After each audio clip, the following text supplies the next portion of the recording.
السلام عليكم، مرحبا بكم اليوم مع حلويات ام ادم. الوصفه ديال اليوم عباره اللي غادي تكون ورقه البسطيله في لاباري البانيني. كتجي زوينه بزاف. هاد الورقه بديل لورقه البسطيله او البريوات. كتجي سهله ناجحه 100%.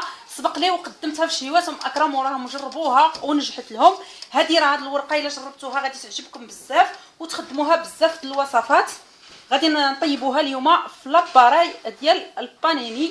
كتجينا ساهله وما كنحرقوش يدينا، ما كتعذبناش. كنديروا واحد الكميه، يعني كطيب لنا واحد المجموعه ديال الورقه.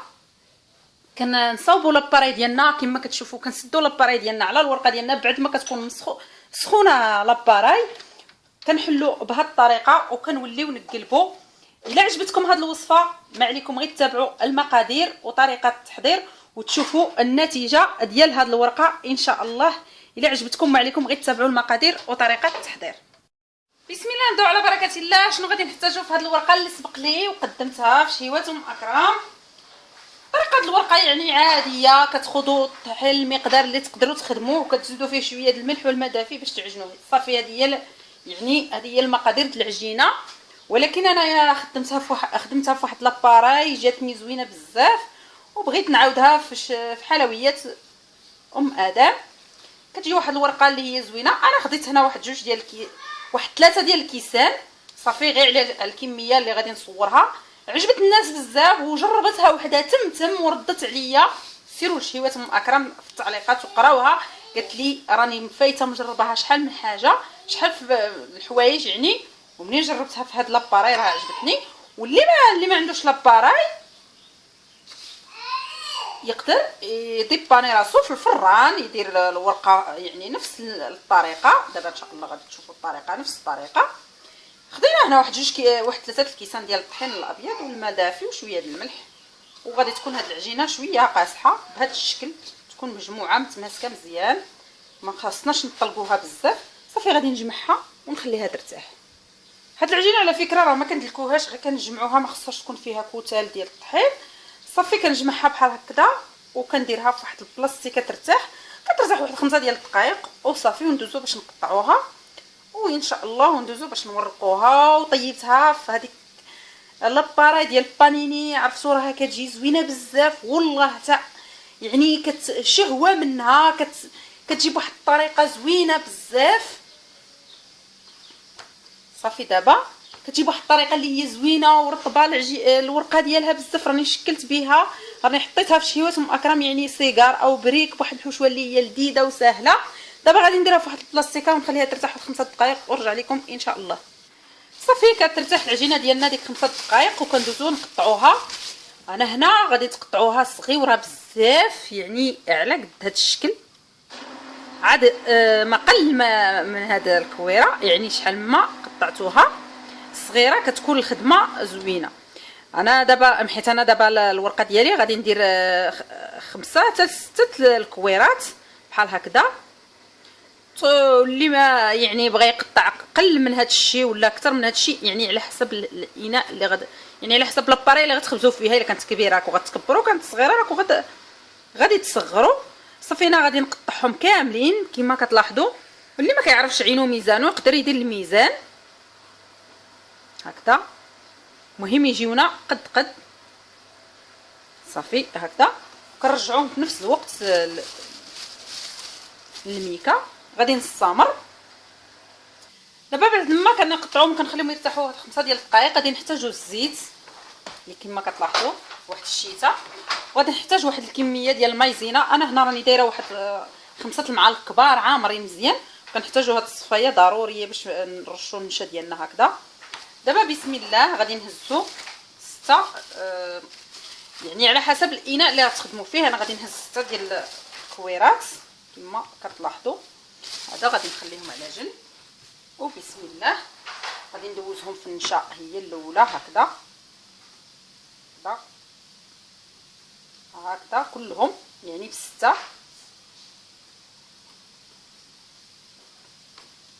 كنكونوا مكورينهم مزيان طبعا. دابا صافي غادي نورقهم نسرحهم غير واحد شويه 5 بيهم. هكذا 5 بيهم. عرفتونا هاد الورقه ديال اللي كنخدموها بمايزينا كتجي زوينه الخدمه، كتجينا ساهله، راه غير كيبان لكم المراحل ولكن راها ساهله. وعلى فكره راه تبان لكم زعما تقولوا راه واعره ما غاديش تنجح لنا ما غاديش تصاوبنا، الا ركزتوا وعطيتوها يعني الخاطر وعطيتوها الحب كما كان يعني اي حاجه نديروها بواحد الحب وواحد يعني كتنجح معنا 100% كتنجح. غادي نورقهم ب6 بنفس الطريقه. دابا كنورقوهم ب6 بهم دوك الكويرات وكنجيبوا الزيت، ما كنكثروش الزيت يعني واحد الكميه بزاف. علاش دايرين حنا الشتاء باش ندهنوا بهذه الطريقه. دابا غادي نجيبوا النشا هكذا ونغطيو الزيت ما يبقاش يبان لنا.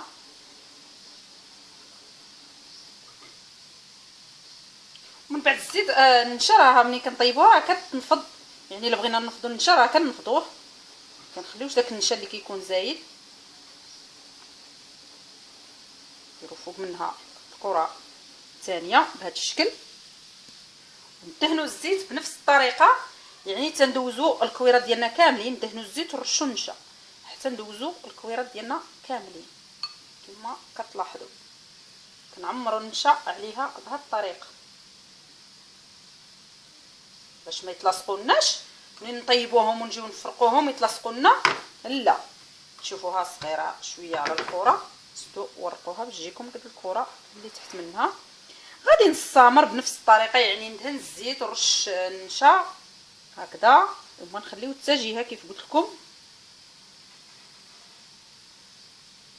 تقدروا تغلطوا النشا مع الطحين يعني ماشي مشكل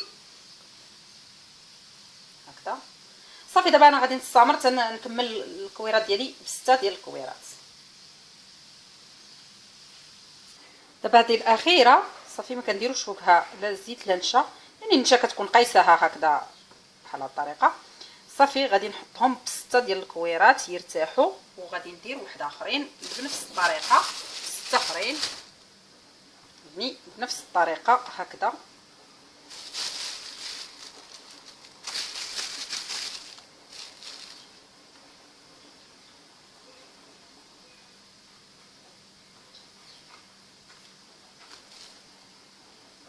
انا هنا الكويرات ديالي قطعتهم يعني 6 في 6 في 6. دابا غادي نستمر. كندوزو اول كويرات اللي درناهم غادي ندوزو ونورقوهم. دابا بسم الله. دابا التوراق ماشي غادي نبقاو يعني ما نقلبوهاش، ضروري ما نقلبوا يعني هاد العجينه خصنا كل مره نقلبوها. الا ما قلبناهاش هاد التحتانيه راه ما غاديش تورق لكم، ضروري ما تقلب. وتحاولوا تردوها قد يعني قد الكويرات اللي راهم لتحت كتجبدوها. راه ساهله بالسهوله باش كتجبد هكذا. انا راني جبدتها شويه قطعتها ولكن الجناب غادي نحاول نحيدهم منين نورق. دابا بسم الله غادي نورقها مزيان.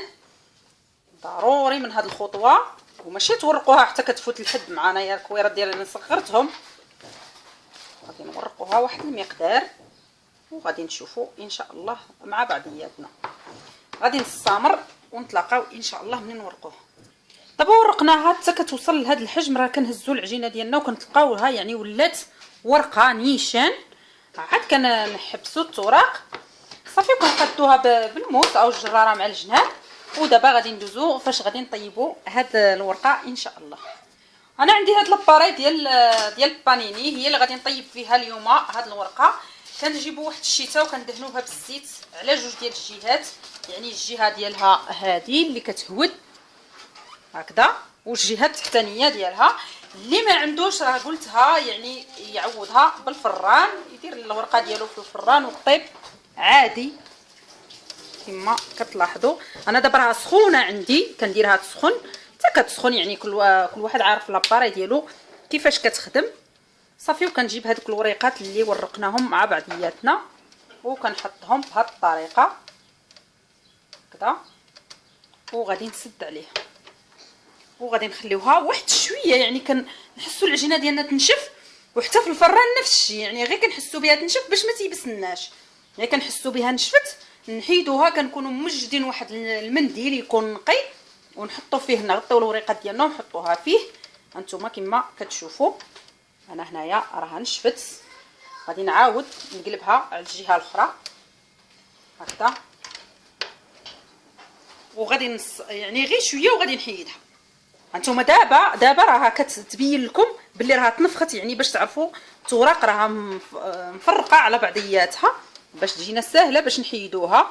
كنحيدو غير الجناب حيت كييبسوا الجناب شويه صافي، وكنحاولوا نحلوا الورقه ديالنا بهذا الشكل، ما كنخليوهاش تيبس بزاف، غير شويه يعني غير نحسوا العجينه ديالنا نشفت. دابا تم غادي نجيب، شوفوا ها انتم مع النجاح دابا كما كتلاحظوا الا راه باين لكم يعني راها كتنفخ. دابا صافي كنسد عليها غير المره الاولى، المره الجوجه كنبقى نقلبها بشويه بشويه.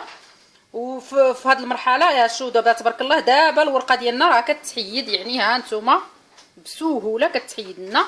دابا تم غادي نديرها في واحد المنديل اللي يكون دابا غادي نستمر بنفس الطريقه، يعني نورق الكويرات ديالي كاملين بنفس الطريقه، وغير اللي ورقتها كنطيبها، يعني ما كنخليهمش، غير اللي ورقتها كنطيبها صافي. دابا غادي نستمر بنفس الطريقه نطيب، ونتلاقاو ان شاء الله غتشوفوا الشكل ديالهم النهائي.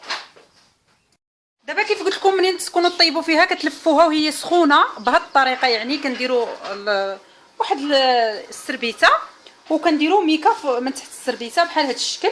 ودابا غادي نحاولوا نفكوا الورقه ديالنا على بعضياتها كيف وريتكم. يعني دابا ملي كنخليوها غير شويه تبرد، راه ماشي حتى كنساليو الوصفه ديالنا عاد كنبقاو نفكوا فيها، لا.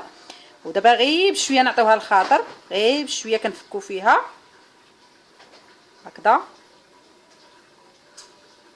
صافي. غادي نتمشى معاها بشويه بشويه، يعني الجهه اللي نشوفها باغيه تفك دغيا نتبعها هكذا. وراه صدقوني هذيك الدخلانيه راه كتجي زوينه بزاف، يعني تجي رطبه على دوك اللي كيكونوا يعني فوقهم هكذا بشويه. مع الجناب راه مع كتكون يابسه مع الجناب، ماشي مع بحال مع الوسط لا كيجي زوين صافي. كنبقى نفك فيها بهذه الطريقه غير بشويه. الجناب كيف قلت لكم راهم كيكونوا يابسين، انا غادي نحاول نفكها غير بشويه. يعني خصنا في هذه المرحله نكون عندنا الخاطر، وإلا كنا ممرقينها مزيان راه ما غاديش تعذبكم. غير بشويه هكذا صافي كما كتلاحظوا، غير بشويه هكذا. وما تفوتوش فيها الطياب باش تحل لكم دغيا، ملي كيفوت فيها الطياب راه ما كتحلش دغيا، يعني تيبسوها لا هكذا غير بشويه ونمشيو معاها. وفي هذه المرحله ملي كتحلوها راكو كتسوها تعمروها، يعني ديروها في المجمد معمره، غير لفوا كل حاجه بوحدها في السلوفان او البلاستيك اللي خاص بالمجمد. انا صافي غادي نستمر بنفس الطريقه حتى نكمل الورقه ديالي كامله. هذه هي الورقه ديالنا ملي كنفكوها كنقطعوها يعني مدوره. مع انايا عندي لاباري ديال البانيني مربعه، قطعتها انا مدوره كتطلع بهذه الطريقه. كتطلع واحد الورقه اللي ما نقول لكمش كيفاش كتجي، كما كتلاحظوا راها يعني هكذا كتجي رقيقه بزاف. كنصيحه وملاحظه يعني في هذه الورقه ما تخليوهاش طيب بزاف، يعني غير كتشوفوا العجينه تحيدت صافي كتطفيو عليها. كتشوفوا الورقه ديالكم كيفاش كتجي. الا ما طيبتوهاش بزاف غادي تنجح معكم وتجيكم سهله حتى في الفكان ديالها، يعني حتى منين تجيو تفرقوها على بعضياتها كتجي زوينه بزاف. كتجي كما كتلاحظوا يعني كما بغيتوا ديروا لها كديروا لها. غير انا عندي هنايا شويه، انا ما عنديش يعني داك لاباري ديال البانيني كتبان هكذا، انا ما عنديش فيها مشكل. يعني احسن حاجه نخدموها في المنازل ديالنا وكتستمتعوا في يعني في الخدمه ديالها، كتجي ناجحه مجموعه. انا كيف قلت لكم الملاحظه اللي عندي هي ما تخليوهاش طيب بزاف، غير كتبدا العجينه تنشف ديالكم صافي حيدوها. بطبيعه الحال ملي كنجيو نديرو بريوات او نديرو بريك او نديرو سيكار رانا كنطيبوها في الفران كطيب الطياب الكافي كتجي زوينه هاد الورقه، نتمنى تجربوها وتعجبكم. وإلا عجبتكم كيف ديما شاركوا في القناه، ديروا اعجاب، خليو لي التعليقات ديالكم، وتضغطوا على الجرس باش يوصلكم كل جديد ديالي، ونقدم لكم هاد الوصفه بالصحه والراحه ان شاء الله ان شاء الله.